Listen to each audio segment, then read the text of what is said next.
बिस्मिल्लाहिर्रहमानिर्रहीम। अस्सलाम वालेकुम। मैं हूँ डॉक्टर फराह। मैं हूँ इमाद। संडे का दिन, सुबह सुबह का टाइम, और हम लोग बिल्कुल हशाश बशाश और फ्रेश बैठे हुए हैं आप लोगों के लिए। बिल्कुल बिल्कुल, और क्योंकि जल्दी सो रहे हैं, सुबह जल्दी उठ रहे हैं और कसम से कितना अच्छा हो बहुत गया अच्छा ना लग रहा है। और कि ऐसा लगता है बहुत दिनों के बाद सुबह सुबह देखना शुरू किया है, 2-3 दिन से हमने हाँ। कि सुबह जल्दी उठ जाते हैं, नाश्ता करते हैं, घर वालों को टाइम देते हैं। और ऐसा नहीं है, हम तो उठते हैं संडे तो को, उठते हैं। सैटरडे को, लेकिन आम दिनों की आम बात दिनों हम की जो बात कर हो रहे रही है, आम हैं दिनों उसमें भी हम जल्दी उठ रहे हैं और जल्दी उठ के काम भी कर रहे हैं। और 6 बजे से पहले पहले जब सारे काम करने होते हैं तो कितनी जल्दी हो रहे हैं। जल्दी होता है और बड़ा बहुत अच्छा दिन गुजर रहा होता है, सारे काम हो जाते हैं, सब पंक्चुअलिटी बिल्कुल, हर चीज़ टाइम पे हो रही होती है, सारी चीज़ें। बिल्कुल। आज का एक मैसेज देना चाहूँगा कि हज़रत मोहम्मद सल्लल्लाहु अलैहि वसल्लम ने फरमाया है कि जो शख्स अपनी माँ के पास टाइम गुजारता है, आप जितना टाइम अपने माँ के साथ गुजारते हैं वो आपकी ज़िंदगी में काउंट नहीं किया जाता है, वो आपकी ज़िंदगी में से माइनस नहीं किया जाता है। अगर आपकी लाइफ 5 साल है, 10 साल है, 20 साल है, इसमें जितना वक्त अगर आप अपने माँ के साथ गुजारेंगे तो वो उसमें काउंटिंग में नहीं आएगा। तो हमें अपने पेरेंट्स के साथ मोहब्बत करना चाहिए, उनको प्यार की नज़र से देखना चाहिए, घर से निकलते हुए माँ बाप के पैर छूने चाहिए, उनसे उफ़ नहीं करना चाहिए। यहाँ तक कहा गया है कि क्या कहते हैं कि अगर आपके माँ बाप जो हैं वो मुस्लिम नहीं हैं और आपने दीन इस्लाम कबूल कर लिया है तो तब भी आप अपने माँ बाप के साथ उफ़ नहीं कर सकते, उनके राइट्स वही हैं सारे के सारे। तो मेरा मैसेज ये है नए यानी नाज़रीन को, यूथ को, लोगों को, सबको कि माँ से मोहब्बत करें और अपने पेरेंट्स की कदर करें। जिनके माँ बाप ज़िंदा हैं वो अपना टाइम ज़ाया नहीं करें, उनके साथ मोहब्बत से पेश आएँ, उनसे इखलाक से पेश आएँ, उनको टाइम दें, उनके साथ वक्त गुजारें। तो हम सब के लिए ज़िंदगी में जो तब्दीली आपकी आएगी, आपकी परेशानियाँ दूर होंगी और जो सक्सेस आपको मिलेगा, क्योंकि हमारे प्रोग्राम का नाम भी सीक्रेट ऑफ सक्सेस है, जो सक्सेस आपको मिलेगा आपकी सोच से बढ़कर है। बहुत बहुत शुक्रिया। बहुत बहुत शुक्रिया आपका, खबरनामा पढ़ लिया आपने। थैंक यू सो मच जी, ये बहुत अच्छा मैसेज आपको दिया है आज हमारे एंकर ने, हमारे को होस्ट ने। और बिल्कुल ये बात ठीक है, मोहम्मद सल्लल्लाहु अलैहि वसल्लम ने जो भी बातें कही हैं वो हमारी ज़िंदगी हमारी उसी से शुरू होती है और उसी से ख़त्म होती है। वो बचपन में याद आपको हम कहा करते थे कि क्या कहते थे कि अल्लाह क्या लड़ाई माफ़ करो, अल्लाह का घर साफ़ करो। आपको पता है आज जाके पता चला है कि वो अल्लाह का घर क्या है, वो हमारा दिल है। कि वो बचपन में हम बात क्या करते थे कि जी अपना दिल साफ करें और क्या आपके हकूक हैं, क्या आपकी चीज़ें हैं। आज ये भी चीज़ें बताने के लिए हमने ऐसे ही गेस्ट को बुलाया है माशाल्लाह, जिनकी एजुकेशन बहुत ज़्यादा है। उन्होंने ह्यूमन रिसोर्सेज में एजुकेशन ली है। लेबर लॉज क्या होते हैं हमें पता ही नहीं है। आज हमारे प्रोग्राम में हम आपको बताएंगे, आपने जाना कहीं नहीं। इसी तरह विमेन हरेसमेंट के ऊपर हम उनके साथ बात करेंगे जो कि हमारे पाकिस्तान में, पूरी दुनिया में है। और पाकिस्तान क्योंकि इस्लामिक ममालिक में आता है, हमारा इस्लामिक मुल्क है, तो इसमें इस चीज़ पे हम कैसे रोकथाम कर सकते हैं वो भी हम आपको बताएंगे। स्कॉलर भी हैं और जी ट्रेनर भी हैं, तो आपको मिलवाते हैं जाफर रिजवी साहब से। अस्सलाम वालेकुम। वालेकुम अस्सलाम। कैसे हैं जाफर साहब? खैरियत से? अल्लाह का शुक्र है माशाल्लाह, सुबह सुबह आप बड़े फ्रेश लग रहे हैं बिल्कुल, और जल्दी उठकर आए हैं। इस फ्रेशनेस का राज बताएं इसका। फ्रेशनेस मतलब माशाल्लाह चमकती धमकती इसकी हम तो देखिए तारीफ करते हैं और करते रहना चाहिए, दिल खुश होता है। कोई खास इसका राज नहीं है। मैं सुबह सवेरे उठता हूँ और ये मेरी रूटीन शुरू से है और तकरीबन आधा घंटा मैं रनिंग करता हूँ। ठीक है, और सबसे अच्छी बात है यार रनिंग। फ्रेश जूसेस यूज़ करता हूँ बिल्कुल, और कोशिश करता हूँ कि सच बोलूँ। अरे ज़बरदस्त कोशिश, बहुत अच्छी बात। सच बोलने से भी आपके चेहरे पे नूर आता है। और दूसरी बात ये, अगर फ्रेश जूसेस आपको अवेलेबल नहीं है, महंगाई है, बहुत कुछ है जिसको अवेलेबल होता है, बिल्कुल पिए। नहीं है तो मैं आपको बताऊं कि टमाटर में से आप बीज निकाल के उसका छिलका हटा के उसका भी जूस आप पी सकते हैं। आप यकीन करें वो आपका ब्लड बहुत ज़्यादा बना देता है। अगर खून की कमी है तो उसको बेहतर करता है, आपकी स्किन पे ग्लो लेकर आता है, बाल बहुत अच्छे करता है। फ्री में टिप दे दिया है मैंने, जैसे कि मैं अपने चैनल में भी वो कि कहीं ना कहीं सच बोलने की आपको कीमत भी चुकानी पड़ती है। क्योंकि एक बार मुझसे किसी ने कहा कि कुछ कहा तो मैंने उसके अगेंस्ट में कहा कि मेरा सच सुनेगा कौन। बकौल शायर के हम तो शायर हैं जाने जहाँ, हम तो सच नहीं बोलते। सच पे क्यों इतना इसरार है? सच की अजमत से कब हमको इनकार है? हम भी शायर हैं इसी कौम के जिसका हर फर्द बिकने पर तैयार है। हम ना सुकरात हैं, हम ना मंसूर हैं, हमसे सच की तवक्का ही बेकार है। तेज तलवार से वक्त की धार है, गुजरते हुए वक्त से जो फायदा उठा ले वही फनकार है। सहमे सहमे हुए लोग मिलते हो जब, हर तरफ जख्मों के फूल खिलते हों जब, ऐसे मौसम में जाने जा, हम हुर्फे हक तो कुजा लब नहीं खोलते, हम तो शायर हैं, हम सच नहीं बोलते। क्या बात है जी, आज तो सुबह सुबह अच्छी हो गई है, और जिनके सर से गुजर गई है उनको अपनी डिक्शनरी उठानी चाहिए, गूगल में सर्चिंग करनी चाहिए। शायरी क्या कहते हैं कि दिल की जुबान होती है, बिल्कुल एहसासात की जुबान होती है, बिल्कुल। और शायर कहते हैं हसास होते हैं। हाँ, बेसिकली दो तरह के लोग होते इकबाल हैं। साहब का शेर कोई याद है आपको? यस, अल्लामा इकबाल ने मैं हमेशा कहता हूँ हाँ। कि हमारी ऑर्गेनाइजेशंस में ट्रेनिंग एंड डेवलपमेंट हर हाल में होनी चाहिए। बिल्कुल अच्छा, सही। इसको अल्लामा इकबाल ने इस तरह बयान किया है ज़र्ब कलीम में, कहते हैं एक लुर्दे फरंगी ने कहा अपने पिसर से, मंजर वो तलब कर के तेरी आंख न हो शेर, बेचारे के हक में यही सबसे बड़ा जुल्म, बर्रे पे अगर फाश करे कायदा शेर, सीने में रहे राधे मलूकाना तो बेहतर, करते नहीं महकूम को तेगों से कभी देर, तालीम के तेजाब में डाल इसकी खुदी को, हो जाए मुलायम तो जिधर चाहे इसे फेर, तासीर में अक्सीर से बढ़कर ये तेजाब, सोने का हिमालय तो मट्टी का एक ढेर। सर मुझे डिक्शनरी खुद लेनी पड़ेगी। हमारी उर्दू असल में उर्दू इतनी वाकई अगर सही इसको सलीस उर्दू कहा जाता है। यस, सलीस अगर उर्दू इसके मायने पूछने पड़े तो पूरा प्रोग्राम खत्म हो जाएगा। और इसके तो उन्होंने बता दिया कि अगर आप किसी एम्प्लॉय को या किसी सिटीजन को अगर आप चाहते हैं कि वो आप जैसा चाहते हैं, एक literate as a literate citizen वो आपका जो है वो रिएक्शन दे, तो आप जो है उसको ट्रेन करें, अच्छा। एजुकेट करें। सही। After training he will be able to obey you whatever सही। you are desiring to execute in your organization or in your society, then he would be ready.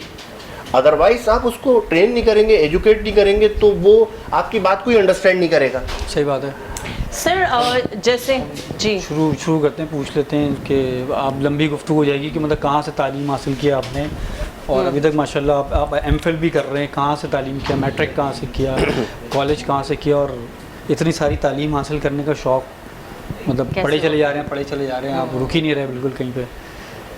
कहीं पे ब्रेक ही नहीं लगी, कहीं ब्रेक ही नहीं लगा रहे आप, एमफिल भी कर रहे हैं आप, आपने इतनी सारी चीज़ें कर ली, मतलब पढ़ने का शौक है, यहाँ के लोगों के मसाइल को देख देख के वो चीज़ें पढ़ना शुरू कर दी, जिसमें I was a studious kid.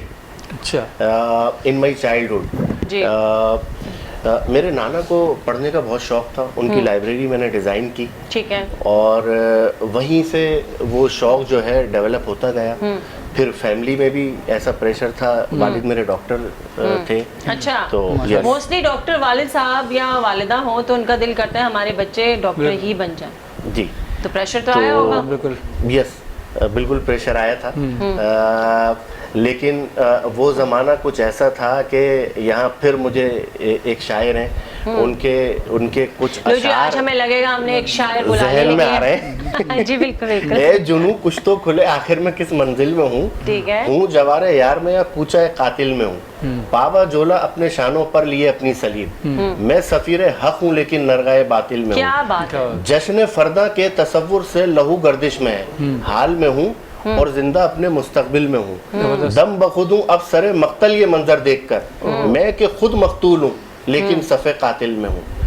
Basically you have different stages in your life, जी बिल्कुल, सिंस चाइल्डहुड। अब होता क्या है, अब आप एक लर्निंग फेज से गुजर रहे होते हैं, सही, फिर आप जो है एक एक्सपर्ट बन जाते हैं, तो आप इतनी आसानी से नहीं बनते, बल्कि इन सम हाउ आप मुख्तलिफ स्टेजेस से आ रहे होते हैं। बिल्कुल सही कह रहे हैं, आसानियत तो आपको कहीं पे भी नहीं मिलेगी, आपको अपनी जगह बनानी पड़ती है, और कहते हैं ना खड़े होने की जगह मिल जाए, बैठने की जगह हम खुद बना लेंगे। तो उसके लिए आपके पास क्या कहते हैं कि नकल करने के लिए अकल होना जरूरी है। ये बचपन की बातें हैं। आप शेर व शायरी जब आपने की, तो मुझे अपनी छोटी जो क्लास थी हमारे पंजाब में, बहुत ज़्यादा अल्लामा इकबाल साहब की जो शायरी है सलीस उर्दू जिसको हम कहते हैं, उसको बाकायदा वहाँ पे पढ़ाया जाता है, अरबी को पढ़ाया जाता है जो कि लाजमी सब्जेक्ट्स में से होते हैं।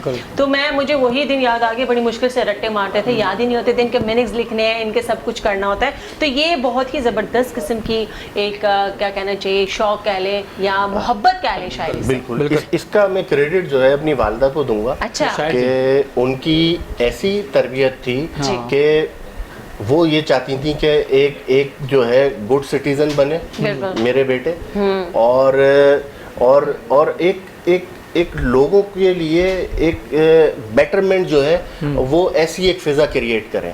तो कोशिश होती है कि उसी चीज को फॉलो किया जाए। तो ये चीज बच्चों में आई आपके? नहीं, अभी मेरी अभी शादी नहीं हुई माशाल्लाह से, शादी नहीं हुई है माशाल्लाह से। तो एक अदद रिश्ता दरकार है, एक अदद रिश्ता दरकार है। जी नहीं, हम बिल्कुल भी यहाँ पे मैच ब्यूरो कॉल के नहीं बिल्कुल नहीं।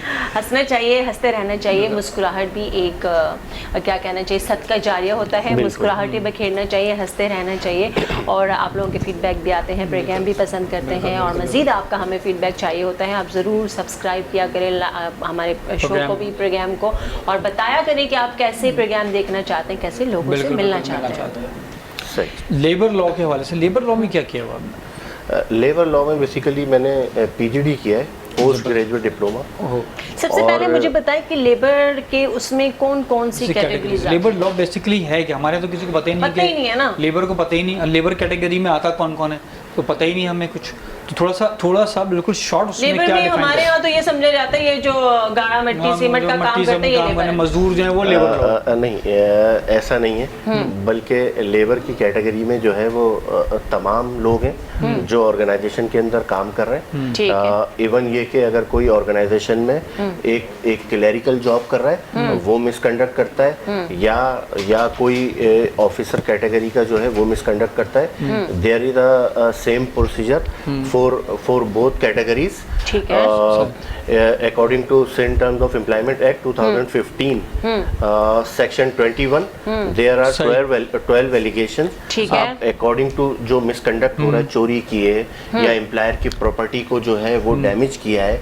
नहीं, लेबर में हम पूछ रहे हैं कि जो लेबर जिसको हम कहते हैं, तो लेबर में क्या प्लम्बर, इलेक्ट्रीशियन, हमारे जहन में ये सब आते हैं, प्लम्बर के दायरे में होते हैं। बिल्कुल, ये लेबर सही है ना, लेबर तक का वो मजदूर तक के को समझा जाता है यहाँ पे। तो बेसिकली हमारे एक तो लेबर लॉ क्या है हमारे पास, और उसके अंदर क्या कैटेगरीज आती हैं कि किन को लेबर लॉ के अंदर लिया जाता है? बेसिकली हमारे ऑर्गेनाइजेशन में डिफरेंट एम्प्लॉइज होते हैं। एक वो होते हैं कॉन्ट्रेक्चुअल बेस पे जो हम हायर करते हैं, सही, वो आफ्टर 89 डेज हम उसको जो है रिन्यू करते हैं उसके कॉन्ट्रैक्ट को। सही। और जब ये कॉन्ट्रेक्चुअल बेस पे जो हायरिंग होती है ये उसका प्रोसीजर है। अच्छा। और जो परमानेंट एम्प्लॉइज हम हायर करते हैं वो आफ्टर 90 डेज हम उनकी कंफर्मेशन कर देते हैं। कहीं ये लॉ की बात कर रहे हैं? यस। ठीक है। कहीं हम अगर इसमें सारे आ रहे हैं, इसमें प्लम्बर भी है, इसमें इलेक्ट्रीशियन भी है, इसमें मजदूर यानी वो जो सीमेंट गाड़ा मतलब जो बिल्डिंग्स बनाते हैं, कंपनी में काम करने वाले जीएम से लेकर, इसमें डिपेंड करता है कि आपने उसकी हायरिंग जो है, नेचर ऑफ हायरिंग क्या है। ठीक है। आया कि आपने कॉन्ट्रेक्चुअल बेस पे हायर किया है तो उसे अकॉर्डिंग टू दैट बेनिफिट मिलेंगे उसे।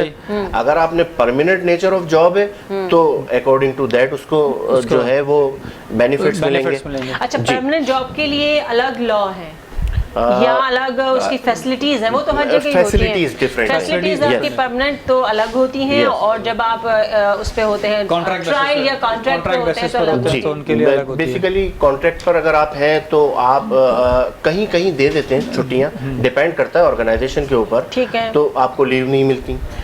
अदरवाइज आप अगर परमानेंट हैं तो अकॉर्डिंग टू लॉ आप जो है सिक लीव है 16 ऑन हाफ पे, 10 CL है, 14 अर्न लीव है, एनुअल लीव। अब ये ऑर्गेनाइजेशन अगर गुड ऑर्गेनाइजेशन है तो वो आपको इससे ज्यादा भी दे देती है छुट्टियां, ठीक है, लेकिन इससे कम नहीं दे सकती।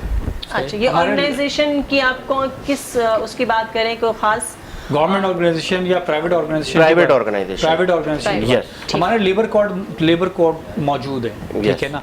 अब एक मजदूर है, वो कहीं काम करता है या क्लर्क है, कोई भी काम, सेल्समैन का काम करता है और वो किसी को जॉब करता है, 2 महीना 3 महीना काम करा लिया जाता है, उसके बाद सैलरीज नहीं दी जाती, कोई बेनिफिट नहीं होता है, तो वो लेबर कोर्ट में जाता है। इतना लेंदी प्रोसीजर बना दिया गया है कि लोग डरते जाते हैं, कौन जाएगा, इतने धक्के खाए, मैं वकील करूं, उसकी सैलरी नहीं होगी जितना उसका खर्चा एक वकील करूंगा। तो ऐसा प्रोसीजर क्यों नहीं है लेबर कोर्ट का? इतना आसान प्रोसेस होना चाहिए कि किसी के साथ कोई ज्यादती हो जाए और वो जाए और वहाँ जाके वो एप्लीकेशन लगाए और उसका देन इन देयर 1-2 दिन के अंदर वो मसला हल होना चाहिए ना उसका।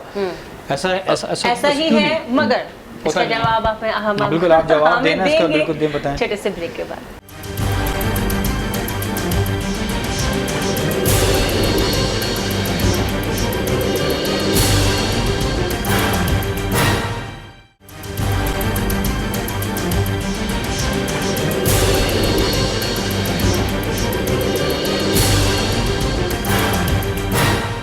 वेलकम बैक जी, वापस आ चुके हैं। आज के शो में हम आपको बता रहे हैं कि लेबर की क्या लॉज होते हैं और किस तरह वो उनके बारे में जाके कहाँ कंप्लेन कर सकते हैं, क्योंकि जो हमारे पास जाफर रिजवी साहब हैं, इन्होंने इसके ऊपर एजुकेशन ली है और ये आज हमें बता रहे हैं। साथ ही साथ मैं आपको ये भी बताऊंगी कि जी विमेन हरेसमेंट या कोई भी हरेसमेंट, चाइल्ड अब्यूज़ या इस तरह की जो चीज़ें होती हैं, इसके लिए हम किस तरह कंट्रोल कर सकते हैं, क्योंकि ये स्कॉलर भी हैं, ट्रेनर भी हैं। जी sir. Actually, there is a procedure in labor law to deal with this type of issues. अगर आप जो harassment act की बात की 2000 according to harassment act 2010, वहाँ प्रोसीजर एक डील करने के लिए, इसी तरह लेबर का आपने बताया, those people who have been working in human resources department और industrial relation department in some organization IR called ER implied relation, ठीक है, तो वहाँ एक प्रोसीजर है जी। उस प्रोसीजर को आप जो है वो ओवरथ्रो नहीं कर सकते और आप उसके बाद ही एक फर्दर प्रोसीजर होता है कोर्ट का। ठीक है, जो मैंने आपको बताया कि स्टैंडिंग ऑर्डर ऑर्डिनेंस 2015 सेक्शन 21 और उसमें सबसेक्शन 3 में एलिगेशन है 12, तो उसमें इंक्वायरी का फिर प्रोसीजर भी है। सही है। इंक्वायरी का सबसे पहले आप अगर कोई एम्प्लॉय मिसकंडक्ट करता है तो आप उसको एक्सप्लेनेशन रेज करेंगे। ठीक है, सही है। आप उसको उस मैटर को देखेंगे क्या है। अगर सीवियर किस्म का मैटर है देन आप उसमें उसकी इंक्वायरी कंडक्ट करेंगे। सही। आप उसको एक इंक्वायरी लेटर देंगे। ठीक है। देन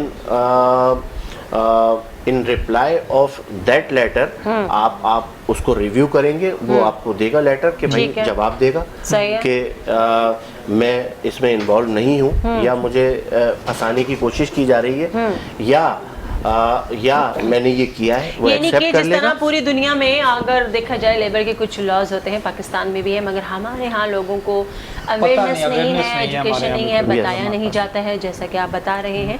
अगर मैं बात करूँ हरेसमेंट की, women harassment, yes, women child abuse और ज़रूरी नहीं है, मैं हरेसमेंट सारे लोगों की बात करूँ, इसमें मैन भी शामिल। बिल्कुल। Yes obviously. और क्योंकि देखें फीमेल फिर भी कहीं ना कहीं अगर बता भी देती है, लेकिन आदमियों के ऊपर ट्रस्ट भी नहीं किया जाता। बिल्कुल। बहुत सी ऐसी भी हरेसमेंट होती हैं। तो इसके लिए मुझे ये बताएं, स्पेशली हमारे यहाँ, क्योंकि ख़वातीन के लिए ज़्यादा मसाइल होते हैं जॉब के हवाले से। पिछले दिन इस्लामाबाद का एक बड़ा किस्सा मशहूर हुआ था इस बैंक का, अगर मैं अगर आपको याद हो तो उस हवाले से हमारे क्या हम कहाँ जाके उसकी कंप्लेन कर सकते हैं और तो उसकी क्या उसको सज़ा हो सकती है। यहाँ मुझे ये याद आ रहा है कि हज़रत अली अलैहिस्सलाम ने कहा है कि इल्म ज़िंदगी और जहालत मौत। मेरे ये समझ में नहीं आता था, ये मैं बचपन से जो है पढ़ता हुआ आ रहा था कि इसका मतलब क्या है। जब मैंने देखा कि लोग अंधे कुएं में अपनी जहालत की बिना पर, जब मुझे गिरते हुए नजर आए तो तब मेरी ये बात समझ में आई प्रैक्टिकली। बेसिकली प्रोसीजर एक ऑर्गेनाइजेशन के अंदर एक कलेक्टिव बार्गेनिंग एजेंट CBA जो कि यूनियन का रिप्रेजेंटेटिव होता है, उस कमेटी के अंदर वो शामिल होता है और एक सीनियर एम्प्लॉय उस ऑर्गेनाइजेशन का वो शामिल होगा और एक खातून मैनेजमेंट की तरफ से वो शामिल होंगी। ये एक कमेटी बनेगी। ठीक है। देन हरासमेंट जिसके साथ हुई है वो कंप्लेन करेगा आके। ठीक है।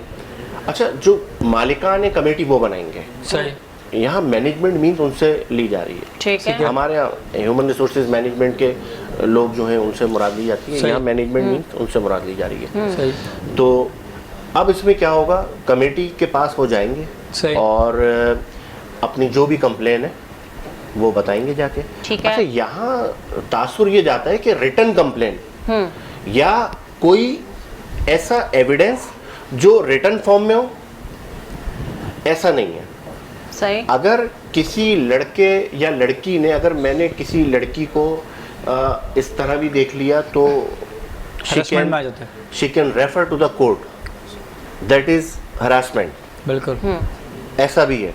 मैंने अब यहाँ तक होता भी क्या सुना है कि है? अगर आप 1 से 2 3 मैसेज भी कोई कर दें तो वो कंप्लेन कर सकती है कि भाई Yes. सोशल हेरासमेंट भी होती सोशल है, आपको हेरासमेंट पे फेसबुक आता या है इस तरह की चीज़ों के ऊपर, या अगर आपको कोई नाजायज मैसेजेस भी करता है आप उसकी भी कंप्लेन कर सकते हैं। इदारे बिल्कुल हैं, काम भी कर रहे हैं, लेकिन हमारा तरीका, हम लोग खुद पीछे हट जाते हैं, हम अपने हक के लिए डरते हैं। हमें नहीं ना, है। Actually, हमें पता ही नहीं है कि हमारे being- इदारे भी अच्छे इदारे भी हैं, कि एक तो साइबर क्राइम के इदारा भी बहुत अच्छा इदारा बिल्कुल, है, और काम Yes. करते हैं सिस्टम में काम भी कर रहे हैं। FIA always deal with the cyber crime Cyber cases. crime, और एक चीज मैं आपको बोलूंगा कि being working in an organisation, मैं हो सकता है ऑर्गेनाइजेशन का फेवरेट हूँ, सही है। मैं वहाँ का जनरल मैनेजर भी हो सकता हूँ, मैं वहाँ का मैनेजर भी हो सकता हूँ, और वो एम्प्लाई जो है वो मेरे अंडर में भी हो सकती है। सही। अगर जिसके साथ ये वाकया हुआ है तो मैं तो उसको दबाऊंगा, या मैं कोशिश करूंगा कि वो लड़की जो है उसके साथ जो कुछ हो गया है उसको जो है वो खामोशी से तस्लीम कर ले।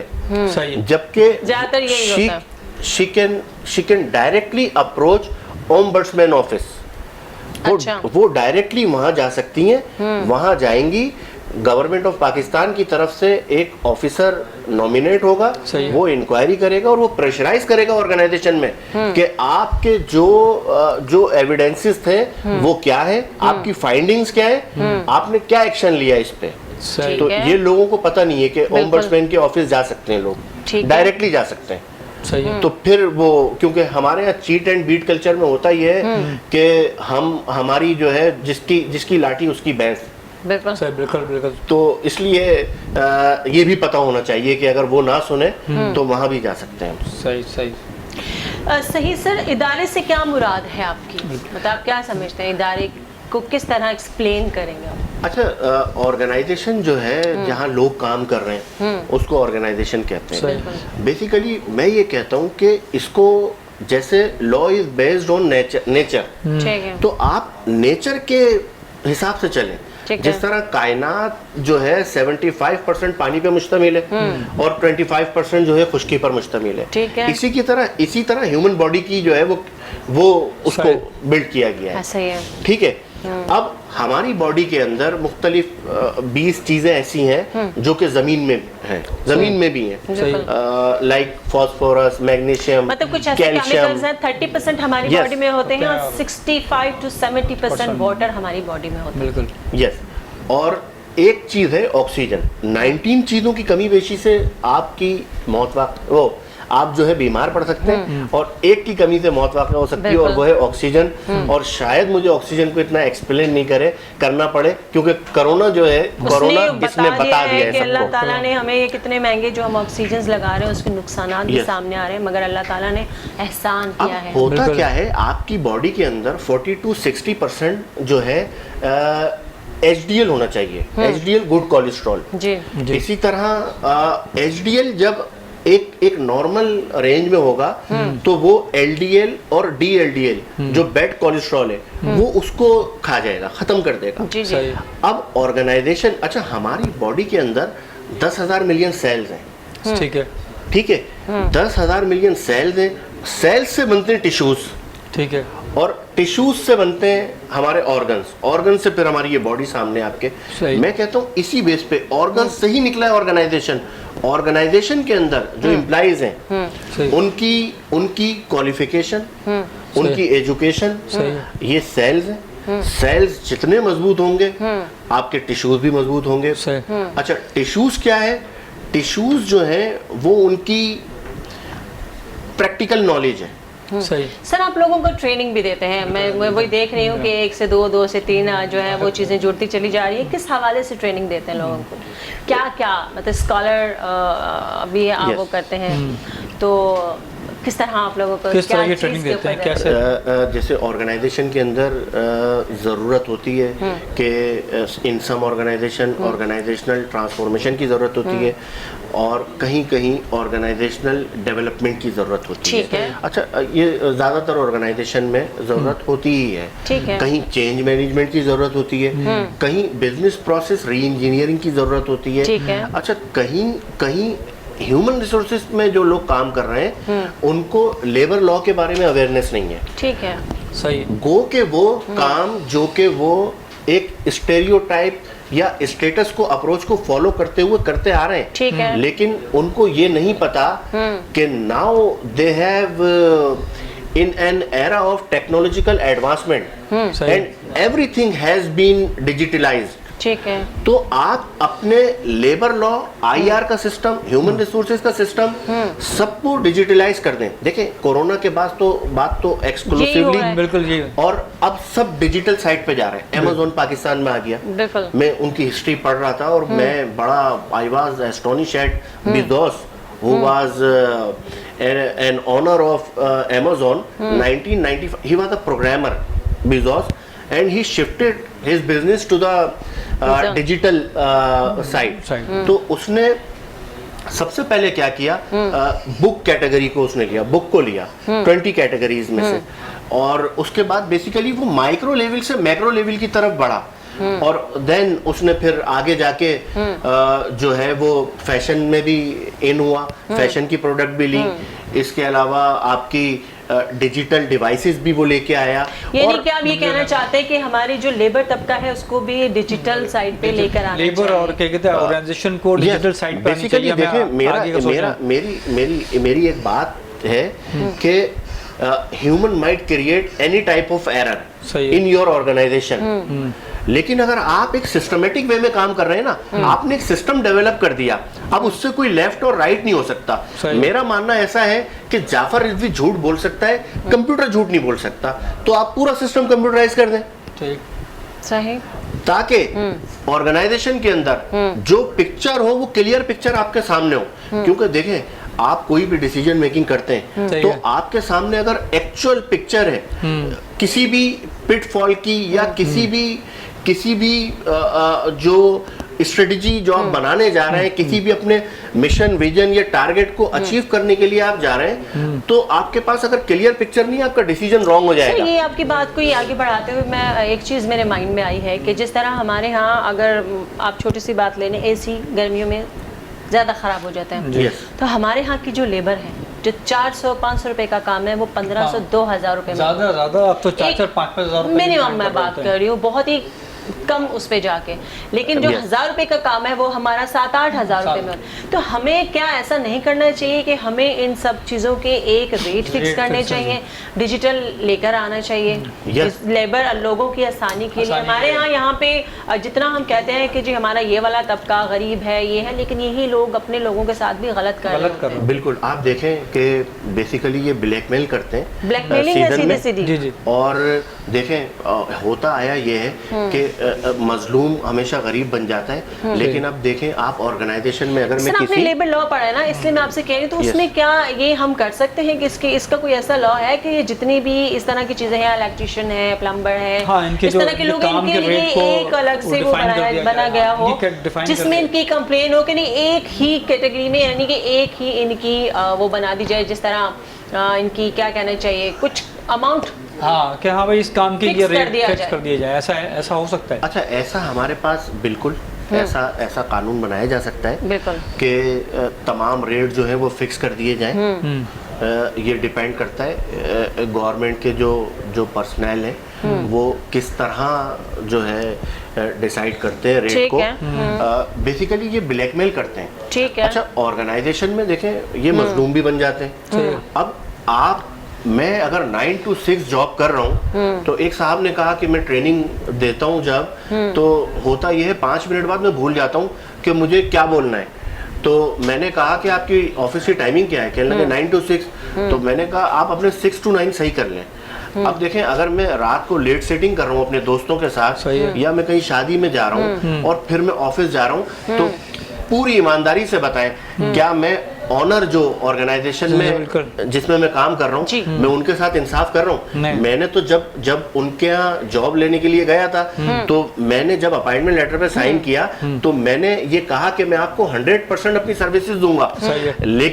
लेकिन जब मेरी प्रैक्टिसेस सही नहीं थी, पर्सनली मैं रात को लेट सेटिंग करता था, देर से सोता था, तो सुबह में आता था मेरा माइंड बिल्कुल ब्लैंक होता था। तो मैंने तो उनको 100% नहीं दिया ना, जबकि when I was signing on that appointment letter, तो मैं उनको 100% सैलरी जो मैंने मांगी वो मुझे दे रहे हैं, लेकिन क्या हम 100% उनको सर्विसेज दे रहे हैं? हमारे यहाँ बड़ी चीज़ है कि जो ऑर्गेनाइजेशन में लोग काम करते हैं, बड़ी पोस्ट पर हो या छोटी पोस्ट पर हो, वो अपने जॉब से सिंसियरिटी नहीं होती है।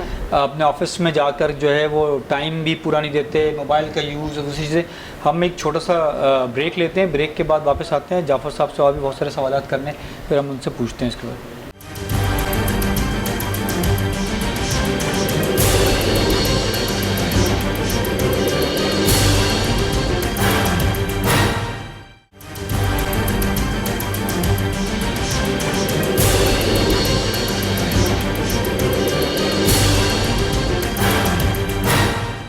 Welcome back. बिल्कुल वापस आ चुके हैं, लेकिन आपकी बर्थडे भी तो गुजरी है अभी, आपने तो अभी तक जो है वो आपको हमने विश भी नहीं किया। बिल्कुल बिल्कुल, और नहीं आपने विश किया, थैंक यू। ऑन एयर नहीं किया है जी, और आप लोगों के मैसेजेस भी आने चाहिए। आज हमारे को होस्ट की बर्थडे आज नहीं थी, वो 27 में। वैसे मुझसे उम्र नहीं पूछेगा। ये कहते हैं जी खातून से लड़के से उसकी उम्र, और नहीं, वैसे मुझे बताने में कोई फर्क नहीं पड़ता। मैं आपसे कहता हूँ अच्छा लोग इज्जत करेंगे, मैं बता देता हूँ। अच्छा, age is just a number. आप 1 साल के थे तो आपको 1 साल का एक्सपीरियंस था। आप अगर 30 साल के हैं तो आपको 30 साल का एक्सपीरियंस हो गया। बिल्कुल ऐसे ही है। तो नंबर है जो चेंज हो रहा है, नंबर है जी। साल गिरा, मतलब समझ लो साल गिर गया है, तो इसको हम खुश होते हैं, हमारा साल गिरा है और हम खुशियां मना रहे हैं। बिल्कुल। इनसे आप कुछ पूछना चाह रही थी? मैं बिल्कुल इनसे कुछ पूछना चाह रही थी, और पूछना आपसे ये चाह रही थी। हमने बात कर रहे थे लेबर तबके की, ठीक है, क्योंकि आपने इसमें एजुकेशन ली है और बहुत से लोगों को इसके बारे में मालूम नहीं है। तो जैसे मैंने अभी आपसे कहा कि हम इनके भी कुछ अमाउंट फिक्स होने चाहिए, जिस तरह कई जगहों पे डॉक्टर्स के हैं, कई जगहों पे बहुत सारे हमने अगर जैसे रेट फिक्स किए हैं सब्जियों के, गोश्त के, तो हमारे यहाँ लेबर यानी प्लम्बर, मैकेनिक और ये जो इलेक्ट्रीशियन है और ये जितने भी, इनके भी तो कुछ फिक्स होने चाहिए। तो अगर ऐसा कोई लॉ नहीं है, जैसा कि आपने लेबर लॉ पढ़ा है, तो मेरे ख्याल में ऐसा आपको बात करनी चाहिए आगे। अच्छा, इन समहाउ हमारे पास रिटन फॉर्म में है, ठीक है। ये मेरा जो है ये क्राइम कर रहा हूँ मैं, कि मैं आपसे ज्यादा चार्ज कर रहा हूँ। बिल्कुल ठीक है, ये चीज जो मैं जानना चाह रही हूँ के अगेंस्ट है। बिल्कुल ठीक है। मैं बेसिकली अगर आपसे कोई ज्यादा किसी चीज के चार्ज कर रहा हूँ, तो आप मुख्तलिफ जगहों पर देखें कि आपको गुलिस्तान जौहर में कुछ रेट मिलेंगे, गुलशन इकबाल में कुछ रेट मिलेंगे, DHA में आपको कुछ रेट मिलेंगे। सब्जी मंडी से तो एक ही रेट निकल रहे हैं ना। या उन तमाम जगहों पर वो माइनर नहीं था, बहुत फर्क आ जाता है। हाँ, ज़्यादा फर्क है मेरे ख्याल में, इस पे हमें काम करना चाहिए। मैंने अपने घर का एसी चेंज कराया, एक को बुलाया जानने वाला, उसने कुछ 6-7,000 बताया, और वही मैंने किसी और से कराया, वो 3,500 में हो गया। तो ये भी तो एक इतना बड़ा फर्क है, माफिया है। इसको ये कहीं इसके कैटेगराइज करनी चाहिए, इसको उनको लाना चाहिए कि भाई आपकी लेबर जो है, आप कोई भी काम करने जा रहे हो, जो लेबर आपका है वो आपके ये चार्जेस हैं, और अगर उसमें आप कोई सामान ला रहे हैं तो वो अलग से, वो तो खुद ही जिसका है वो करेगा। अगर हम हैरेसमेंट की बात करते हैं, जैसा कि आपको पता है कि पाकिस्तान में तो उस पर, वैसे तो पूरी दुनिया में ही देखा जाता है, मगर पाकिस्तान में बहुत से ऐसे बहुत से हादसात हैं जो कि मिलते भी नहीं हैं। उसमें सबसे बड़ी चीज़ इमाद साहब, मैं सॉरी आपकी बात काट रही हूँ, कि बहुत सी ऐसी बच्चियाँ गलती कर देती हैं। अभी भी मेरे पास कुछ दिन पहले ही ये न्यूज़ आई थी कि वो उनकी वीडियोस, उनकी तस्वीरें जो लीक हो जाती हैं, अगर वो उनकी बातें नहीं मानते, उनके फादर तक पहुँच गई, तो उसने खुदकुशी कर ली। अभी गुलशन में हुआ है, ये पिछले हफ्ते की बात है। तो रिसेंटली बहुत सी ऐसी चीज़ें हैं जो आपके न्यूज़ पे आती ही नहीं हैं। ऐसे लोगों के लिए क्या करना चाहिए? ये तो बहुत ही बड़ा एक, ये भी तो हरेसमेंट में ही आता है। इसके लिए क्या कानून है? देखें, ऐसे लोगों को जो है अभी प्राइम मिनिस्टर साहब ने कानून बनाया है और उस पर उम्मीद है कि अमल भी हो रहा होगा। तो ये बेसिकली सिक माइंडेड लोग होते हैं। तो basically culture effect people, people effect culture. अब वो देखें, जो मैं सोचता हूँ वो मेरी आदत बन जाती है, जो मेरी आदत बन जाती है वो मेरा अमल बन जाता है, और जो मेरा अमल बन जाता है वो मेरी फितरत बन जाती है। बहुत अच्छी बात की आपने। Nature can not be change. अब वो उसकी जो फितरत बन गई, जिस कल्चर में वो डेवलप हुआ, परवान चढ़ा, तो देखें वो वही प्रैक्टिसेस उसके रहेंगी। ऐसे लोगों को हम एबनॉर्मल कंसीडर करेंगे। We always consider majority. सही है। अगर मेजोरिटी, सर ये यहाँ पे जाती होगी क्योंकि उनको हर चीज का मालूम होता है, इस वक्त में आके वो एबनॉर्मल हो जाते हैं। तो ये हमारे यहाँ एक मेरे ख्याल में मिसकंसेप्शन है कि जी ये वो लोग ठीक ही होते हैं, लेकिन उनको ये कह के तो उनको साइड कर दे जाता है कि मैं ये कहूँगा कि इनको साइड ना किया जाए, बल्कि एबनॉर्मल केस को एबनॉर्मल तरीके से ही डील किया जाए ताकि वो नॉर्मल हो जाए। सर इसके लिए लॉ तो है, women harassment case, women harassment पे लॉ है। प्राइम मिनिस्टर जो है उन्होंने एक कानून बनाया है इसके लिए, और इन लोगों को सजाएं हो रही हैं, और सख्त से सख्त सजाएं हो रही हैं। और मेरे ख्याल में कि इनके जहन में कहीं है कि इनको सजा नहीं होगी, जिसकी वजह से वो ये सब कर रहे हैं। लेकिन अब जब कुछ लोगों को सजाएं, सख्त से सख्त सजाएं मिलेंगी ना, तो ये सुधर जाएंगे। अभी एक कानून, अभी सिंध गवर्नमेंट ने एक बिल पेश किया है कि 18 साल से के उम्र पे आप पहुंच जाते हैं, और शादी नहीं होती तो शादी नहीं, अगर घर वाले कर रहे हैं तो आप घर वालों के खिलाफ नहीं घर वालों के खिलाफ कंप्लेन कर सकते हैं। माँ बाप अरेस्ट भी हो सकते हैं उसके ऊपर, और प्लेंटी भी ले सकती है। तो ये चीज़ हमारी सोसाइटी पे कितना अफेक्ट करेगा? ये हमारी सोसाइटी खराबी की तरफ नहीं जाएगी? अच्छा, मैं समझता हूँ कि आप बात करें सुलझाने के लिए, उलझाने के लिए नहीं। और बात वो होनी चाहिए जिसको आप संभाल भी सके आगे तक, ठीक है, और जो आपका ऑब्जेक्टिव हो वो अचीव भी हो उस बात के थ्रू। इस पे प्रैक्टिकली अगर आप देखें तो पाकिस्तान जैसे मुल्क के अंदर 18 साल में तो एक बच्चा जो है वो स्टडी कर रहा होता है, और वो अपने पैरों पे भी खड़ा नहीं होता।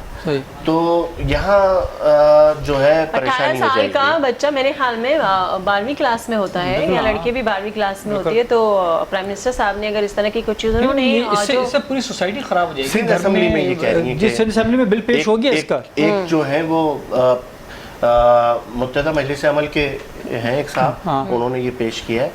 और मुझे ऐसा लगता है कि बड़ी जो फाइनेंशियली डिस्टर्बेंस क्रिएट हो जाएगी उस फैमिली में, क्योंकि देखें अगर राइट्स आपको जो है वो इक्वली और अकॉर्डिंग टू योर नीड आपको मिल रहे हैं, तो फिर तो आप इस चीज को हैंडल कर सकते हैं। एक बिल और भी हुआ था जो हमारे यहाँ शादी इतनी मुश्किल बना दी गई कि आप जनाब सबसे पहले तो आपके पास आप सलमान खान की तरह नजर आने चाहिए। ये लोगों की डिमांड है, मुझे हंसी आती है। नहीं सर, ये तो लड़कियों के लिए आती है कि कैटरीना कैफ होनी चाहिए। सब यहाँ तो बहस बहुत लंबी चढ़ जाएगी। बस मेरा मकसद ये कहने का कि जो ये चीज़ें जो हो रही हैं, ये हम पाकिस्तान को किस तरफ लेके जा रहे हैं, अपनी सोसाइटी को ख़राब नहीं कर रहे? देखें, हमारी सोसाइटी जो है वो उस डायरेक्शन में जा रही है कि जिस डायरेक्शन में कोई और सोसाइटी नहीं जा रही, ना मुझे नज़र आ रही है दुनिया में। अच्छा, culture effect people, people effect culture. अब आपका कल्चर क्या है? जो आपने बात की कि वहाँ गुलशन इकबाल में एक वाक़या हो गया, आपका कल्चर है क्या? कल्चर जा कहाँ रहा है? कल्चर को आप डेवलप कैसे करेंगे? मेरा मानना ये है कि आपको अपनी एजुकेशन का सिस्टम चेंज करना पड़ेगा। अब देखिए, हमारे यहाँ के लोग जाते हैं, मैं यहाँ पर I am using connectors to convey my message accurately, कि आप अरबी लैंग्वेज होनी चाहिए ना आपकी। गल्फ कंट्रीज में जाते हैं, वहाँ पर इंडियंस जो हैं वो छाए हुए हैं, जबकि आपके लोग छा सकते हैं। किस तरह? आप अरबिक लैंग्वेज अच्छे तरीके से उसे बताएं। दो चीज़ों पे फोकस करें आप, उसकी इंग्लिश लैंग्वेज, अरबिक लैंग्वेज, और आप मंथ में या वीकली बेसिस पर उसे 15 मिनट जो है वो कुरान शरीफ का तर्जुमा सुनाएं। मेरा मानना ऐसा है कि मैं आपकी बातों से चेंज नहीं हो सकता जब तक कि मैं खुद चेंज ना हूँ, और जो मेरे इनर को, इंट्रिंसिक क्वालिटी को, मेरे जो चीज़ इफ़ेक्ट करेगी वो खुद से सारी चीज़ें जब मैं सुनूंगा कुरान शरीफ की, तो हमारे यहाँ पूरा कल्चर बदलने की ज़रूरत है, जिससे किसी माशरे की तकलीफ होती है और कोई कौम तरक्की करती है या तनज़ुली की तरफ जाती है। तो हमारे यहाँ मादरत के साथ तनज़ुली की तरफ इसलिए जा रही है कि हमारे पास ऐसे लोग भी हैं जो अपना नाम लिख पढ़ नहीं सकते, तो आप उनसे क्या तवक्का कर सकते हैं? सर ऐसे लोग मैंने देखे हैं, आपकी बात काट रही हूँ, कि लिख पढ़ नहीं सकते लेकिन वो इतने पैसे वाले होते हैं, क्योंकि मेहनत कभी आपको गिरने नहीं देती। एजुकेशन वो चीज़ है जो आपका मुआशरा सुधारती है। बिल्कुल। और एजुकेशन आपका मुआशरा सुधारती है, लेकिन आपको मेहनती होना चाहिए। बहुत से ऐसे लोग हैं जो अंगूठा छाप होते हैं लेकिन वो इतने कामयाब हैं, लेकिन बहुत से ऐसे लोग हैं जो डिग्री होल्डर्स हैं और उनके पास कोई काम नहीं है। इसका मतलब ये है कि आपकी सोच, आप कहाँ पे खड़े हैं। वो मैं यहाँ प्राइम मिनिस्टर इमरान खान साहब को क्रेडिट दूंगा कि जिनकी गवर्नमेंट में 4 साल में 2.5 साल हुए इनको भी, 2.5 साल की गवर्नमेंट इमरान खान साहब की 2.5 साल की अभी बाकी है, अभी 2.5 साल बाकी है। ये बेसिकली इसमें 22.8 मिलियन स्टूडेंट्स जो हैं वो स्कूल में गए और 58 to 78% जो है एजुकेशन का रेशो बढ़ा है, रुझान बढ़ा है लोगों का पढ़ने की तरफ। उसकी वजह ये है कि पिछले 1 साल से कोविड है और बच्चे घर बैठे हुए हैं सारे, तो घर में ऑनलाइन एजुकेशन हो रही है, तो 100% एजुकेशन अटेंडेंस हो गई और 100% एजुकेशन लेवल इस वक्त बढ़ गया कि सबको पास कर दिया गया, तो आपका एजुकेशन लेवल बहुत अच्छा हो गया।